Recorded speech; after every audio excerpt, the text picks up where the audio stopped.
Timnas Prancis diduga diserang flu unta, nama populer penyakit Middle East Respiratory Syndrome atau MERS, jelang laga final lawan Argentina, Minggu tanggal 18 Desember tahun 2022 malam. Sebelumnya dua pemain Prancis, Dayot Upamecano dan Adrien Rabiot tiba-tiba mengalami sakit sehingga harus absen saat menghadapi Maroko di semifinal.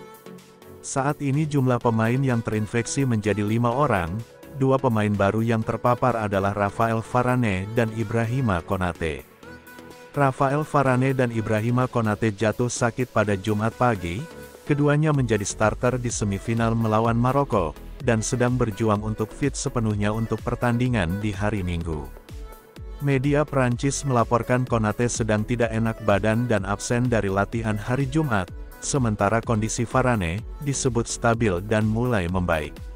Sementara tiga pemain lainnya yang lebih dulu mengalami gejala flu, yakni Dayot Upamecano dan Kingsley Coman masih mengeluhkan sakit kepala hingga nyeri perut.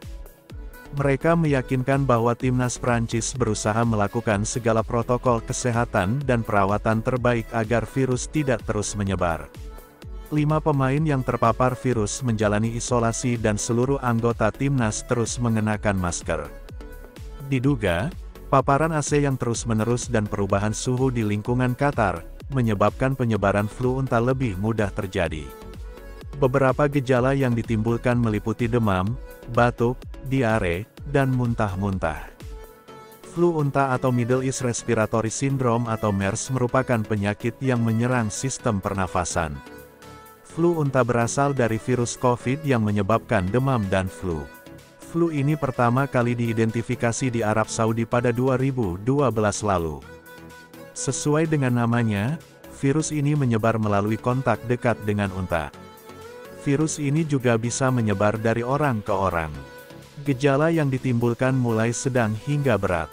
Namun, beberapa orang tidak mengalami gejala atau mengalami gejala ringan seperti flu biasa. Adapun gejala yang ditimbulkan flu unta yaitu demam, batuk, pneumonia dan gangguan pencernaan seperti mual, muntah, dan diare. Pada kondisi tertentu, flu unta dapat mempengaruhi kerja ginjal dan jaringan di sekitar jantung. Akibatnya, banyak pasien flu unta yang mengalami kesulitan bernafas dan gagal ginjal. Semoga para pemain Prancis segera pulih dan virus flu unta tidak semakin menyebar, agar bisa tampil maksimal di laga final tanggal 18 Desember tahun 2022, Minggu malam.